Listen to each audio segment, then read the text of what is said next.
Olá, boa tarde.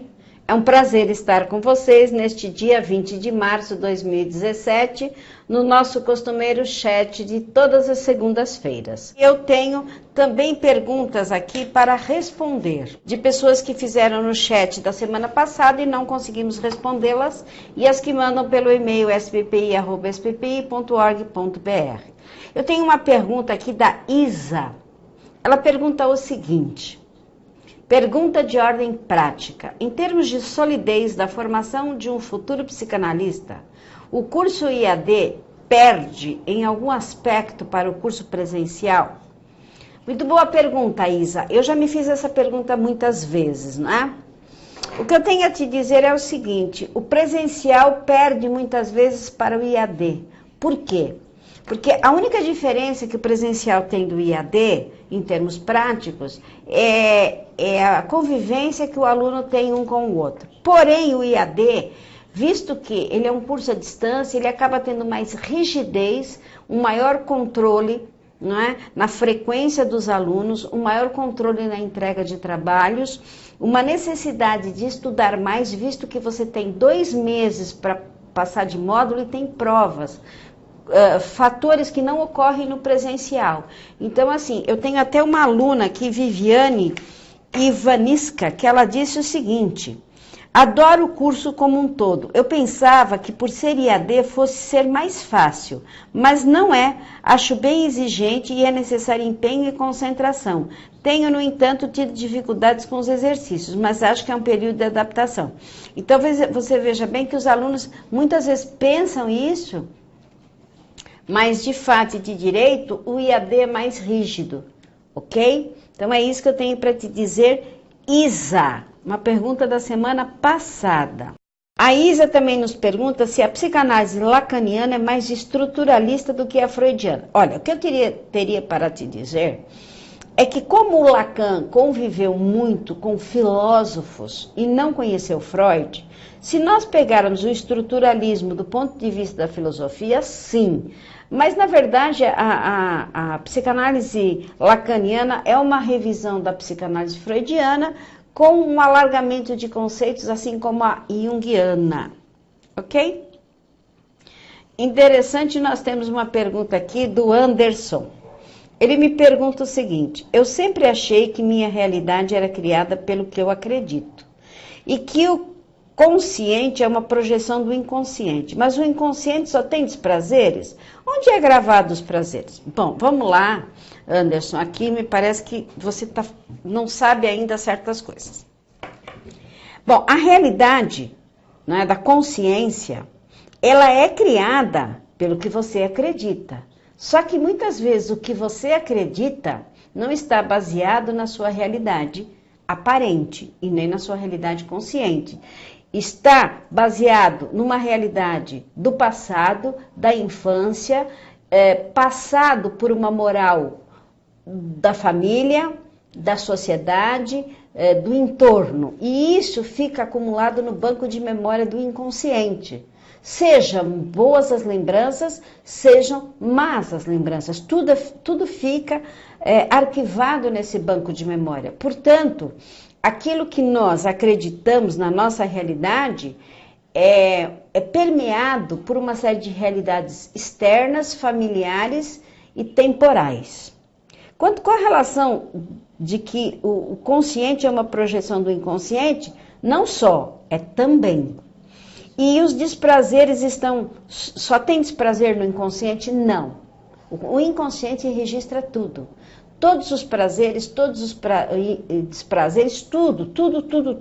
É que para a psicanálise, o interesse é buscar os desprazeres no inconsciente e resolvê-los. Porque você não vai para uma análise para resolver o que não precisa ser resolvido, que é a parte boa. Mas o inconsciente registra absolutamente tudo. Mas ela fixa o desprazer. Não há por que fixar o prazer, ela fixa a dor. Então a psicanálise vai ocupar-se de uma parte do inconsciente onde está a dor, o desprazer, aquilo que nós chamamos de traumas. Mas não quer dizer que depois de uma terapia dessas, você não possa trazer os prazeres, não é? E na verdade fazer o quê? Melhorar os dons que você já tem naturais. Entendeu, Anderson? O Dalton 70, ele pergunta se ele pode mesclar a terapia online e a presencial. Pode sim, Dalton, desde que seja com o mesmo profissional. Você não pode fazer duas terapias, ou seja, uma presencial com um analista e outra online com outra. Por quê? Porque você não vai ter um aproveitamento correto. Você vai levar duas informações, as mesmas para duas pessoas, que vão interpretar de suas maneiras particulares. Mas se você quiser, você copia o meu WhatsApp, que eu vou deixar escrito aqui, né? É o meu WhatsApp, e você pode me fazer essa pergunta pelo WhatsApp, que é um Vivo São Paulo, que é o 011 95798 4686. Por quê? Porque eu vou te direcionar, vou te explicar melhor como é que você faz isso, né? Se você já tem um analista presencial, se você já tem um online, pra você me explicar todas essas perguntas, tá bem? É o Dalton F70. Ok, as outras perguntas eu não... Porque aqui o Adailton pergunta se a gente vai disponibilizar o material que eu leio, que eu comento. Vamos sim, estamos fazendo isso. A Ana começa assim: espetacular, simplesmente espetacular. Li e reli, interpretando cada parágrafo que me fez entender a verdade dita e aplicada nos pacientes que vivem sem esperança, contribuindo para seu tratamento. Magnífico vocabulário aplicado, claro em suas afirmações, sem deixar dúvidas, sem usar eu acho ou pode ser. Para mim foi útil, muitíssimo útil, por isso agradeço pelo curso que está acrescentando. Elevando o meu conhecimento, muito obrigada. Gostaria de saber se a hipnose contribui no tratamento de idosos e outros, quando se inicia a confusão mental e esquecimentos temporários. Veja bem, Ana, a hipnose adaptada, trazida pela SBPI, é o seguinte: a hipnose, ela foi abandonada pelo Freud, que era uma hipnose sugestiva. Ele não conheceu Milton Erickson, que é o pai da hipnose ericksoniana, que é a que nós usamos agora. Claro que ela contribui, mas não necessariamente que ela vá contribuir para problemas que já são cerebrais. Porque quando você está falando de confusão mental, você pode estar falando de Alzheimer, você pode estar falando de uma degeneração física. Então, a hipnose, ela pode ajudar momentaneamente, mas não de uma maneira geral. Ela pode ajudar todos, idosos sim, mas não no aspecto, veja bem, fisiológico. Aí não, né? Então, é aumentar demais com esse aspecto. A Rosângela faz uma pergunta: qual é a relação principal de Winnicott com Freud? Não existe essa relação. Do ponto de vista da análise freudiana, não existe. O que existe é uma visão da análise integrativa. Não, mas eu gostaria até que você exemplificasse mais, porque assim, o Winnicott vai ser um médico, pediatra, psicanalista, que junto com Melanie Klein, vai falar da importância da castração da criança. Então, nós poderíamos dizer que assim, a relação da castração é uma relação direta com a forma como Freud falou da castração, mas não era como ele a aplicava, tá? Então, talvez a pergunta um pouco mais destrinchada, eu gostaria de saber se você conhece bem Freud e bem Winnicott, se você já passou por esses dois profissionais, de repente você é até psicopedagoga e conhece muito bem ou psicóloga. Seria legal você me explicar, tá bem, Rosângela? Obrigada. A Adna, publicado em 18/3/2017, diz o seguinte, bem interessante: professora, gostaria de saber a resposta correta da pergunta da prova que errei.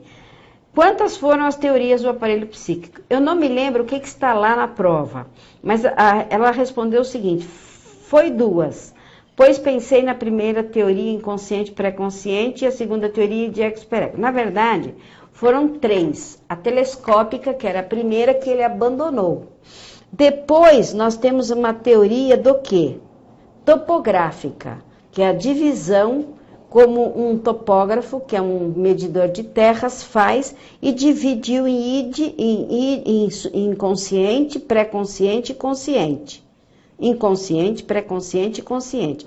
E depois a teoria estrutural, que é a divisão em id, ego, superego. Eu não sei qual foi a tua resposta.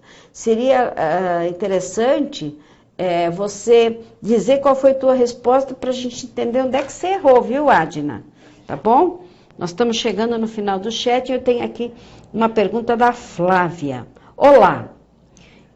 Excelente curso como um todo, gratificante observar que o curso trata a psicanálise de forma ampla. Parabenizo e deixo uma pergunta por curiosidade. Em relação à culpa, como é a visão de Freud? Culpa. A psicanálise vê a culpa, ainda que não tenha sido objeto de estudo e análise criteriosa por parte de Freud, ela, sem dúvida, parece ligada aos estudos e situações de conflito, passando desde o complexo de Édipo até as neuroses. Olha, na verdade, a palavra culpa, sim, foi muito explorada pelo Freud, até porque a culpa é uma das motrizes da psicanálise freudiana, e a culpa edípica, não é? Quando o Édipo, ele casa com a Jocasta, que é sua mãe, e ele não sabe, e ele tem filhos, quando ele descobre, ele sente tanta culpa que ele fura os próprios olhos e vaga o resto da vida cego, por culpa. Então, a culpa foi extremamente estudada por Freud, e especialmente no complexo de Édipo, que é o principal complexo da obra freudiana.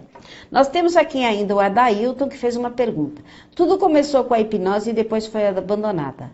Parece-me porque quando o indivíduo saía do estado hipnótico, os sintomas voltavam, e também na primeira aula de introdução ao conhecimento das teorias de Freud, foi dito que as histéricas mentiam muito e pouco era dado valor ao que elas falavam. Então, qual a importância da hipnose hoje para auxiliar a psicanálise? Bom, Adailton, é o seguinte, é que assim, primeiro nós temos que nos formar psicanalistas, fazer análise e fazer estágio para entender a importância da psicanálise. É que o tipo de psicanálise usada por Freud é chamada de hipnose, é chamada de hipnose sugestiva. Então eram sugestões que eram dadas e eram comandos que o paciente não atendia, principalmente nas histéricas. Hoje, a psicanálise não trata só de histéricos, trata de todo tipo de abordagens, todo tipo de psicopatologias, e que você vai ver aí no curso. E hoje a abordagem psicanalítica, ela é ericksoniana, é alfagênica. Então, ela se introduz no trabalho muitas vezes para fazer uma regressão e buscar momentos de fixação na infância, não é? Porque Freud criou a psicanálise. Só Freud mudou muitas vezes a psicanálise, não é? Ele alterou as suas teorias porque ele foi vendo coisas novas. E ele, você já deve ter visto o documentário A Invenção da Psicanálise, um documentário que vocês têm aí no ambiente EAD, feito pela Rudinez, quando Freud diz: outras técnicas virão que substituirão a minha psicanálise. Então, nós estamos falando destas técnicas, ok, Adailton? Mas, se quiserem, continuem fazendo perguntas, tá? No sbpi@sbpi.org.br ou mandem pelo meu WhatsApp 011 957984686. Estamos chegando no final, são 5h30, eu agradeço, obrigada e até a próxima segunda. Beijinhos para vocês, muito obrigada.